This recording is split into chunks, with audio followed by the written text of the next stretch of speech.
Hello folks, hope all of you are doing pretty good. Today I do want to talk about grounding and what it means. Grounding is the act of refocusing your attention to the very present moment to help you turn off your mental autopilot in some sense. It is a way where you want to reorganize and refocus and ultimately take control of your own thoughts. While the definition may be very simple and obvious, a lot of us are actually not aware of what it really means and what is its application in our day-to-day life. Consider grounding as your foundation or your base from where you want to stand, and this is your stable ground from where you can leap on to something bigger. I do want to clarify that this video is by no way any exercise on cognitive behavioral therapy or any of the aspects to it. But there are definitely certain signs which would be beneficial for us as well. But what we are essentially going to do here is we will be dissecting what it means for simple people like you and me. As we want to bring more clarity in your life, that is what I'm trying to do through this channel, help you guys go through your midlife, or to be very honest, any aspect, any time frame in your life. You will find life throws number of curveballs at your path. And let's just talk about the nature of the life. The nature of the life is always chaotic. If you're watching this video, I would assume that you are trying to make a change in your life, or at a bare minimum, at least change certain state in your life. But as you carry on, each moment, each day might feel like that things are slipping away from your hands.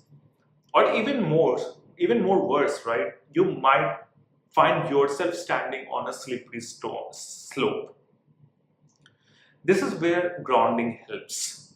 Grounding is a place, or just consider it as a ground, is a spot where you can come back, lean on, and stand firm. This is a place where you can step up and restart from what you are trying to do. You need to recognize that you have this available at all the times, but in the midst of like the fast-paced life, we tend to lose sight of it, and then you find yourself surrounded by all sort of chaos. It overwhelms us, and then we just find there is nowhere to go to lean on to. The mind is tricky. It plays tricks. We have cognitive biasness. Our mind exaggerates the situation and often make it into a panic attack.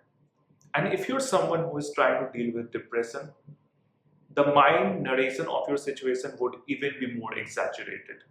Like, I'm worth for nothing. My life is pretty much useless. I will always be sad.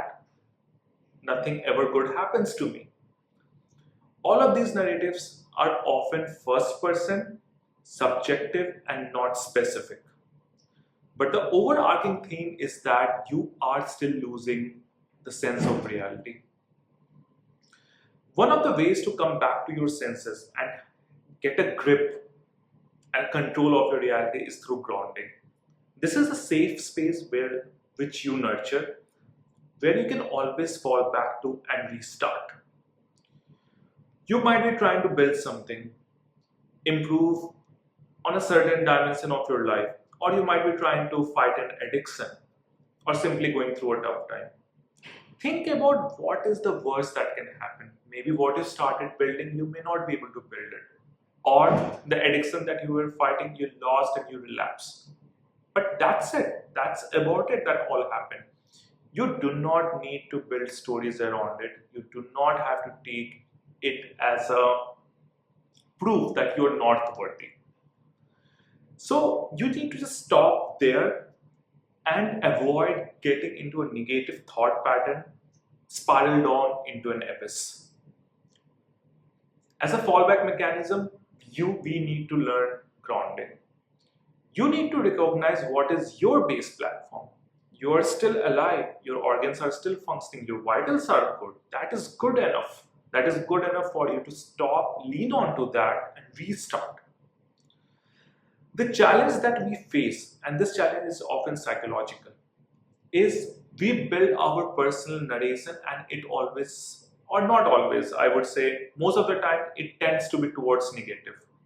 And our mental, I would say mentally, we have a bias towards negative.